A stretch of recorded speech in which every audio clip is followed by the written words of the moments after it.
Kahala Yahweh. All praise to Yahweh. Barakatah Yahweh.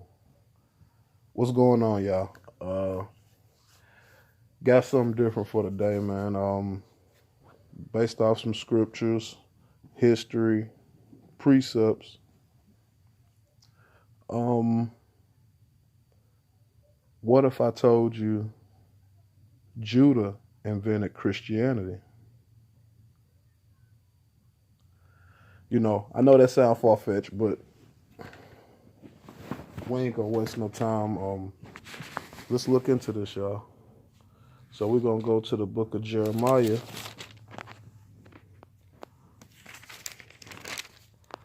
the second chapter. We're gonna look at a few scriptures from right here. So it's gonna be Jeremiah starting at chapter 2, starting at verse number 1. The word of Yahweh came to me, saying, Go and call out into the ears of Jerusalem, saying, Thus said Yahweh, I recall for you the kindness of your youth, the love of your nephtals, your following me into the wilderness and into an unsown land. Yashar is holy to Yahweh, the first of his crop. All who devour it will be held guilty. Evil shall come upon them, the word of Yahweh. Hear the word of Yahweh, O house of Jacob, and all the families of the house of Yasharal. Thus said Yahweh, what wrong did your forefathers find in me, that they distanced themselves from me and pursued futility and became futile? But they did not say, Where is Yahweh, who brought us up from the land of Egypt, who led us in the wilderness, in the land of the desert, and pit, in a land of waste and the shadow of death, and a land through which no man passed and where no person settled. I brought you into the fruitful land to eat its fruit and bounty, but you came and you contaminated my land and made my heritage into an abomination. The Kohen did not say, Where is Yahweh? Those charged with teaching the Torah did not know me. The shepherds rebelled against me. The prophets prophesied by Baal, and they went after those that cannot avail. So let's stop right there. What is this talking about? This is talking about us when we was in the land and we rebelled and we didn't go to Yahweh, but we went to witchcraft. We went to Baal, right? So let's jump down. Let's keep going. Verse number 9. It says, Therefore I will yet contend with you, the word of Yahweh, and with your children, your children's children I will contend. Traverse the isles of the Kittites. Now, this is going to be funny, y'all. Traverse the isles of the Kittites. Now, remember, the Kittites, according to Genesis 10, this is going to be Rome. Okay? Traverse the isles of the Kittites and observe. Send forth unto Kedar and consider deeply and see whether there has ever been such a thing. Has a nation ever exchanged its gods, though they are not genuine gods? Yet my people has exchanged its glory for something of no avail. Be astounded, O heavens, over this, and set forth and be greatly devastated, the word of Yahweh. For my people have committed two evils. They forsake me, the source of living waters, to dig for themselves cisterns, broken cisterns that cannot hold the water. So the point we want to emphasize on right here is it says, has a nation ever exchanged its gods, though they are not genuine gods? Yet my people have exchanged the glory for something of no avail. Right? So then we're going to jump down and we're going to go to, Salakia. We're going to start at verse 25. Withhold your foot from barefootedness and your throat from thirst. But you have said it is hopeless. For I am in love with strangers, and after them I will go, like the shame of a thief when it is discovered. So has the house of Israel been shamed. They, their kings, their princes, and their priests, and their prophets. They say to the wood, you are my father. And to the stone, you have bore us. To me they turned their backs and not their faces, but in the time of their distress they will say, arise and go save us. Salaki about the phone. Arise and go save us. Now, where are the gods that you made for yourselves? You see that question mark? Where are the gods that you made for yourselves? All right. Let them arise. Can they save you in the time of your distress? For as the number of your cities were your gods, O Judah. Okay, let's stop. So it's clearly telling us that we rebelled, and in the midst of rebelling, we created a God. Now, it didn't say we followed, in this particular time, it didn't say we followed the gods of others. It said we created a God, right? So let's look at what that God can possibly be, because I'm going to tell you it's Christianity. And I want us to look at these dates, because there's going to be something important about some of these dates, y'all. It says Black Roman Emperor Constantine the Great. I'm not going to go into all that. But it says born AD 272 or 273. So Constantine, right? And let's look at the first images you see. You see in the coin, this is either Constantine or his child. Now, here's going to be something that should jump off to you real fast.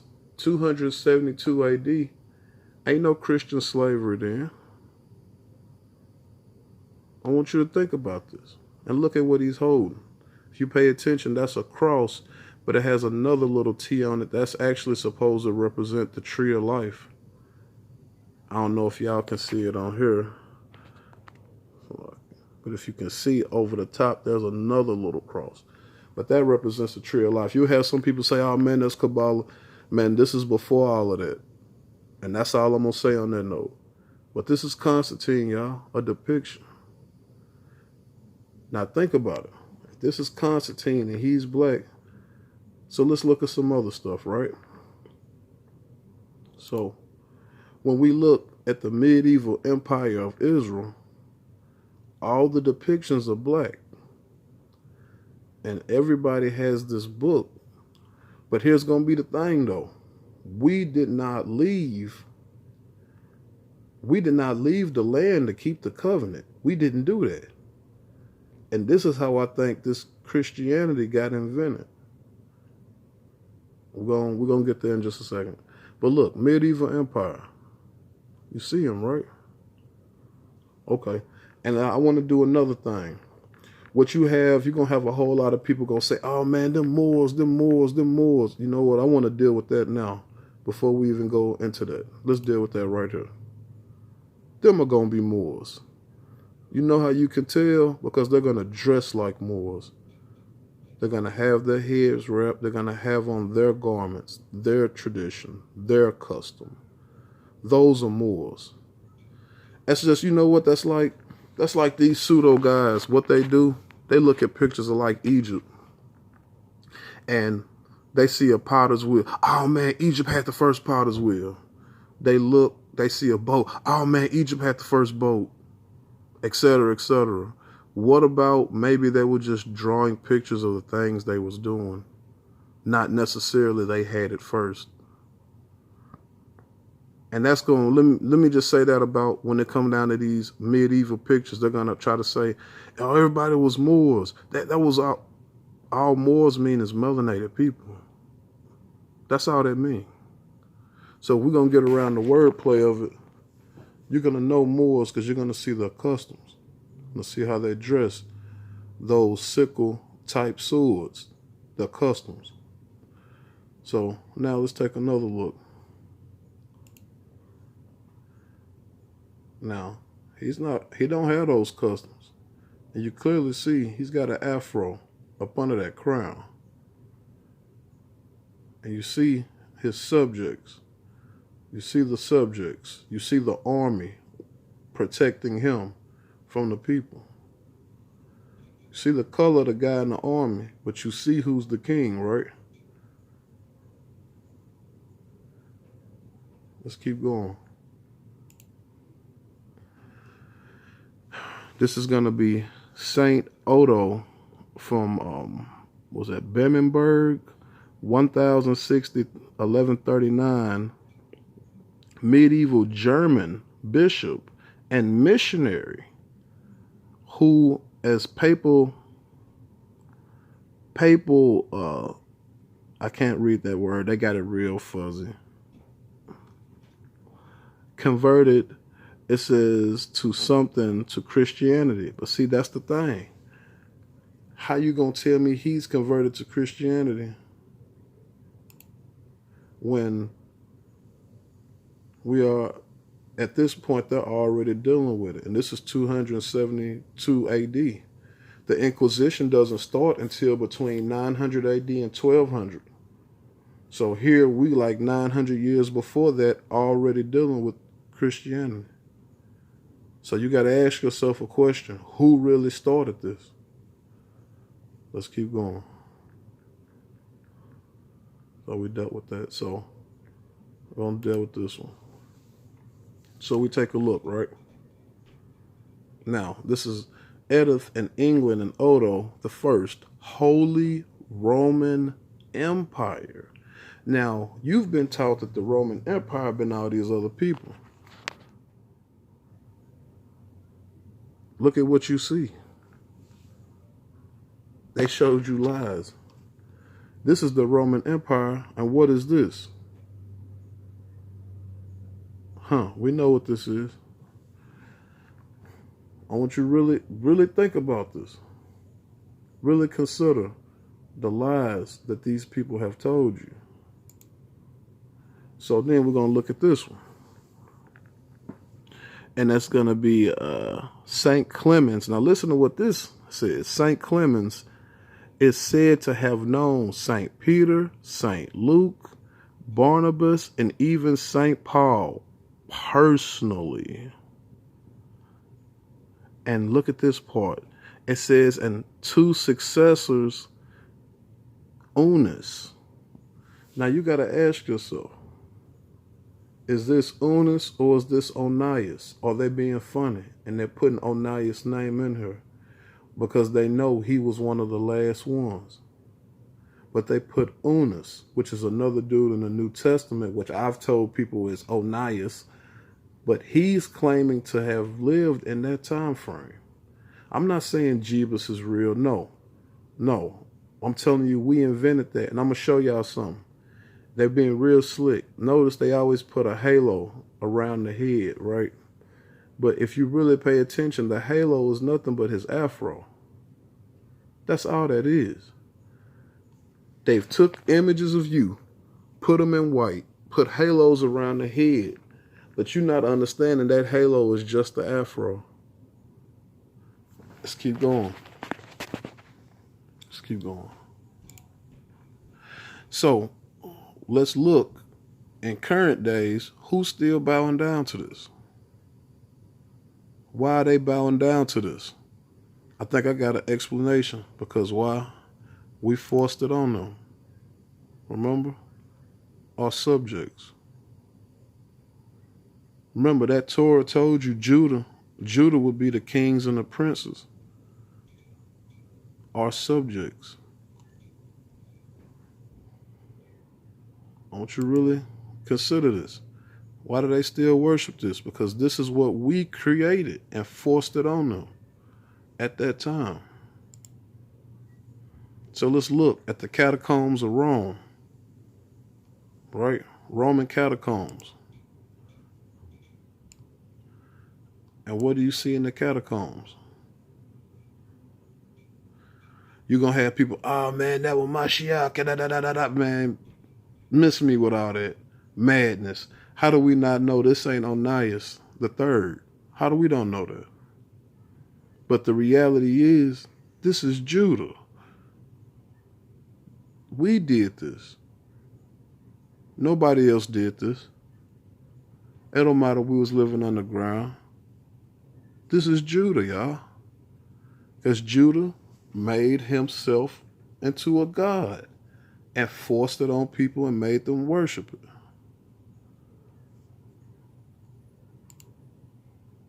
Oh.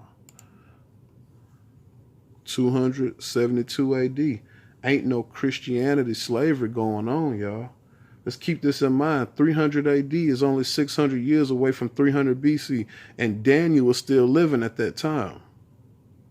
You got the Greek Empire that happens, 300 BC. And you get the Persians who come in after them. I mean, come on, y'all. You got to put it together, man. You really got to put it together.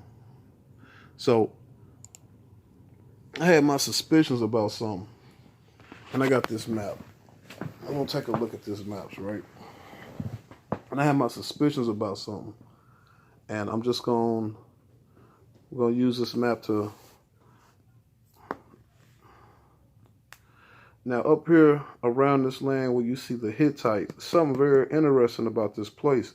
Because remember in the New Testament, it says the 7 churches of Asia, right? But the 7 churches of Asia are in Turkey.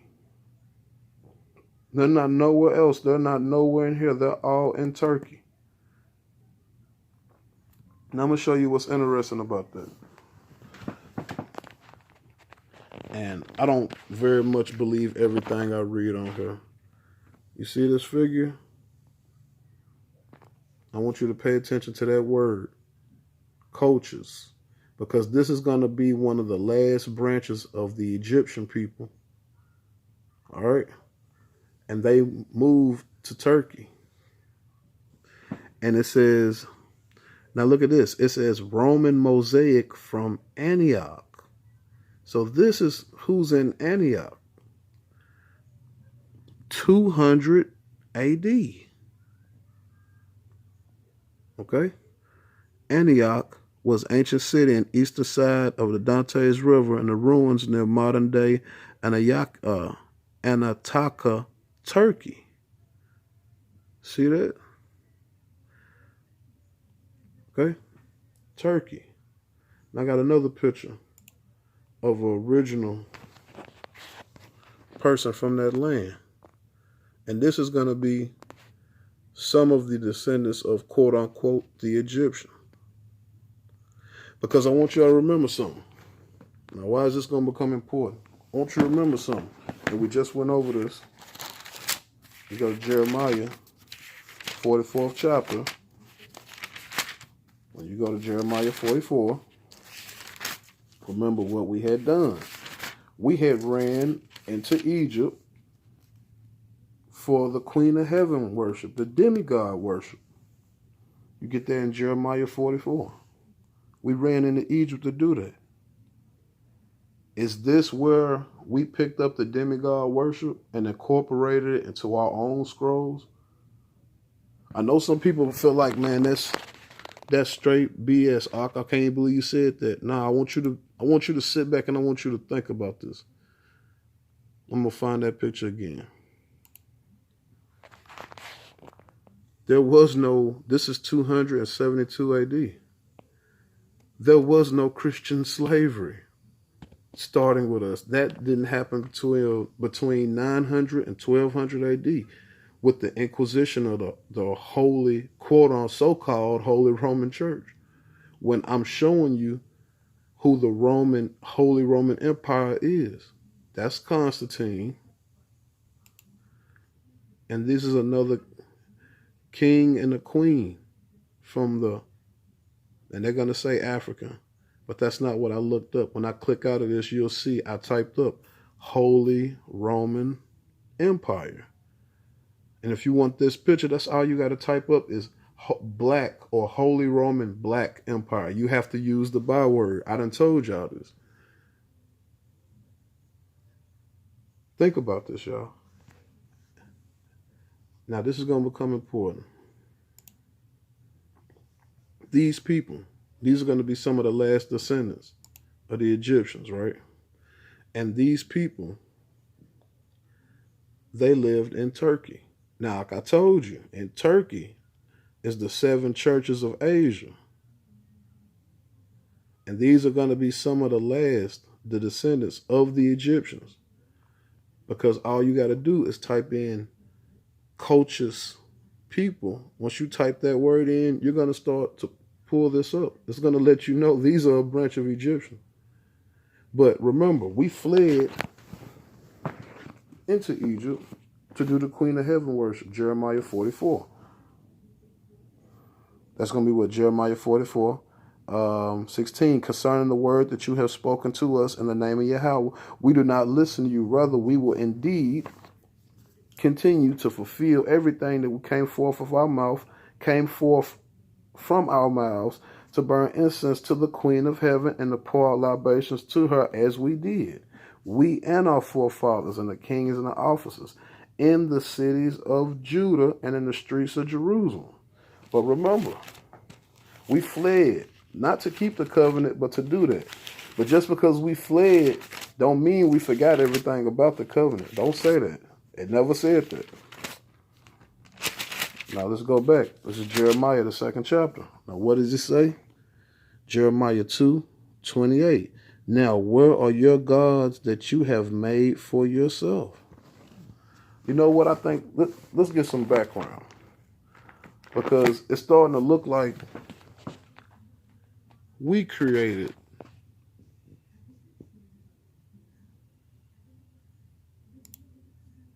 that and made them worship that. It's starting to look like we did that. Because clearly everything about this black quote-unquote Christianity, it predates these wars. It predates the Inquisition. Think about it. Constantine, 272 AD, Holy Roman, so-called Roman Inquisition, 900 to 1200 AD. Something's wrong, y'all. We created this, and they turned it on us. And you know what? I want to give one. Just so y'all can see. Let's go. Let's go to Blue Letter. I'm going to go to a place you're probably not going to think. Let's go to Blue Letter. Go to Quick Navigation. Go to the book of Revelation. Go to the 4th chapter. And read verse number 3. And it says, and he that sat was to look like a jasper and a sardine stone.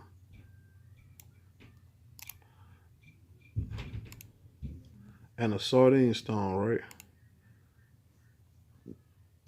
So you see I've copied and pasted.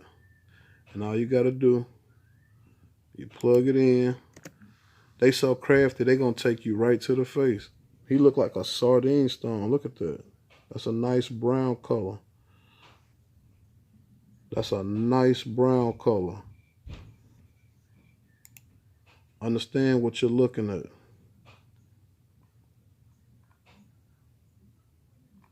That's a nice brown color.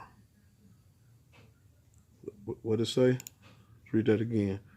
And he that sat was to look upon like a jasper and a sardine stone, and there was a rainbow round about the throne, and the sight unto an emerald.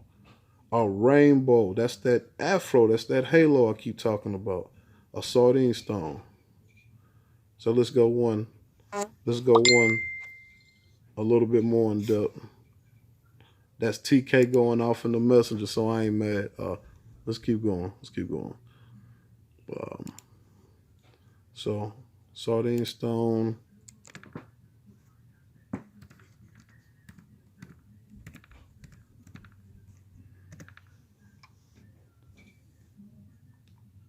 They're trying to be funny. I'm gonna show you where it is. Nah. Now you know what? Just then you gotta type in that verse.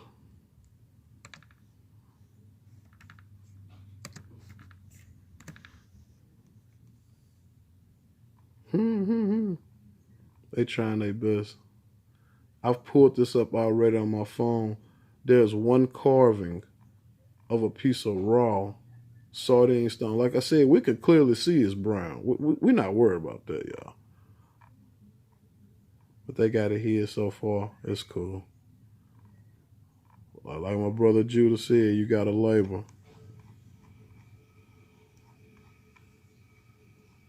If I gotta re-upload this just for this one picture, I will. You know what?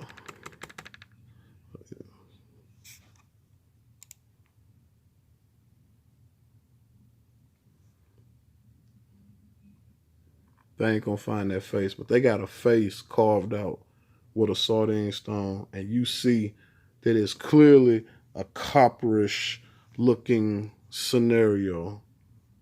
So we ain't gotta deal with that no more. Like I said, I don't do no rehearsing, y'all. We'll just keep this going. So like I said, the book of Revelation is telling you what this person looks like, right?